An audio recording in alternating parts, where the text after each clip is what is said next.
exactly what we're trying to do tonight. We were trying to recruit you over to the cause that gender identity expression needs the support of everyone amongst the LGBT and allied community to make sure that we extend protections to all of our community. We're proud that Promo, Trans Haven, Show No Hate, and a number of other community organizations have come together for a week-long series of activities. I hope that you will join us on Saturday for a culmination downtown on the steps of City Hall for another big rally and a march in support of LGBT rights. And in honor, whenever Ed Reggie originally asked me about Promo being involved with this, I said one of the major reasons why I felt that Harvey Milk was so important was his political activity, his political involvement, raising the voice of the LGBT community in general, because we need that political power at the table. We need out-elected officials, we need strong allies to stand in support of us. That's important. And one of the things tonight that I'm very excited is that, and I'll say the announcement for one of our ALC representatives here with us tonight is Alderman Shane Cohn. And I'm going to lead things off with letting him introduce himself, and then we'll go down to the table with introductions. And Shane's actually here tonight with a great announcement, so let's go ahead and start off with that. I start off with intros first. Shane Cohn, Alderman in the City of St. Louis, 25th Ward, which is kind of the Dutchtown, Mount Pleasant, and portions of the Carmelite neighborhoods. I'm Cheryl Wayland, and I'm the Executive Director of SAGE Metro St. Louis, which is Services and Advocacy for GLBT Elders. I'm Cody Fairchild, and I'm just a rebel. I'm Chloe Astor Huntington, co-chair of Trans Haven, Missouri, the statewide advocacy and education organization for transgender individuals. And Shane, why don't you go ahead and tell us some of the big news that you have for us this evening? Well, I'm not sure how familiar most of you are with some of the laws in the City of St. Louis, but the City of St. Louis is actually one of the more LGBT-friendly cities in the state of Missouri.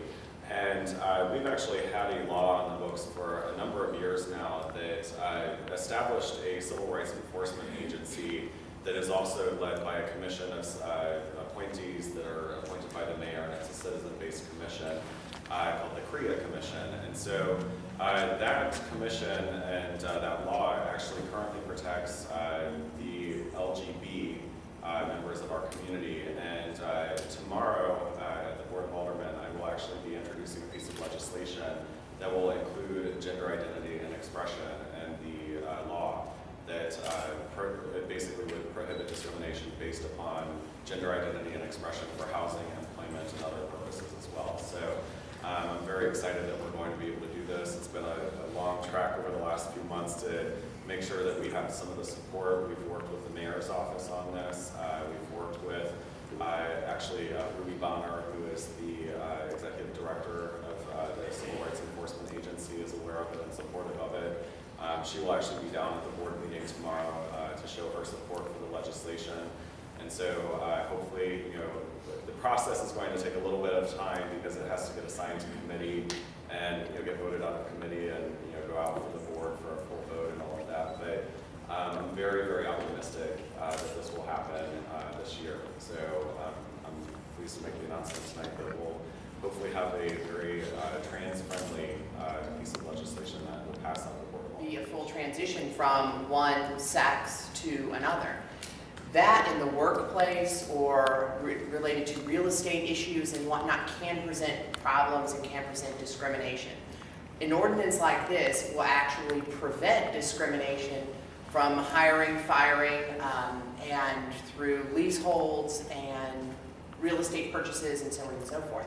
So it's very important to have this on the books so that people feel comfortable to know that they can actually go through the process of transition and discover who they actually are and identify with their psychological gender. Shane is confident that we're not going to have a lot of obstacles in getting this passed. However, we do encourage, and both Promo and Trans Haven will keep the community engaged around attending hearings or anything like that whenever it comes up for the public appeal. Having to answer questions with the customers. And about 2 months later, I came up against the same thing at the restaurant I was employed at downtown. So it was like, what am I supposed to do now? I lost my insurance, I lost both my jobs. I also had another health crisis at that time I was going through, so it came at a really bad time. this law would have been in effect, maybe I wouldn't have had it happen. Training, sitting in the room, eating lunch. As I walk up to the table, I hear one of the young officers in training lean over to his buddies and say, "Bull Dyke."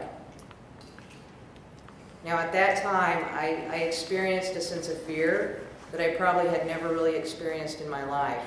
And it was because, you know, here's somebody that's going to be patrolling our streets and supposedly going to be keeping us safe.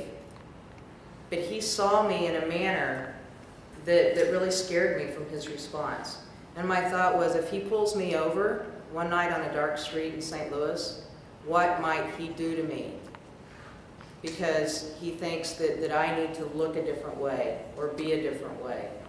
And, you know, so I think that's one of the important things that this legislation will do, is really help to start educating our community on the importance of respect, dignity, and nonviolence toward all. Way because their gender expression does not match the biological gender on their ID. And how can, I'm just wondering, how with that going on in our own community, can we really expect the rest of the city to recognize gender expression and gender identity? And I'm wondering if maybe, would this law make that practice illegal? Would this ordinance make it so that you could no longer deny someone entrance to an establishment because their gender expression? Doing that, I would presume, are probably doing that because of state law requirements in terms of drinking and whatnot, but I'm sure there are others that don't. And this law does specifically address public accommodations. So it would afford protections to those that are discriminated against in a place of Because public the accommodation. education that has to be done, both within our communities and outside our communities, are essential for this bill to really have an impact. In a way, we all have to become our own advocates, and we have to advocate for our brothers and sisters beside us. And, you know, we have to be that voice that goes into the bar that may not want to serve somebody. And so you I can did identify as gay prior to my transition, and at the time I was younger, and it was a long psychological, evaluation of who I was, and then I came out to close people and so on and so forth. I'm sure many of you have been through the same experiences. With the transgender individual, that coming out process is still there, identifying to their friends and family that they are identifying with a different gender identity than their biological sex, and then they have to tell them, well, there's all these steps that I have to go through. And it's the duration that it takes to complete the final step of their transition, which is different for everyone, that presents all these problems with discrimination. They don't have the correct gender marker or the correct legal name, and then that presents problems. Or they've come out to family and friends, but the employer is now starting to recognize something.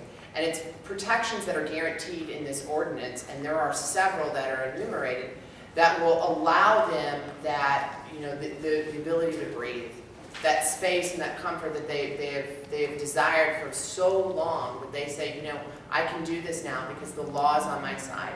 And that, coupled with the education that hopefully we'll provide through our community, will make this town and their transitioning process a little bit more tolerant and a little bit easier.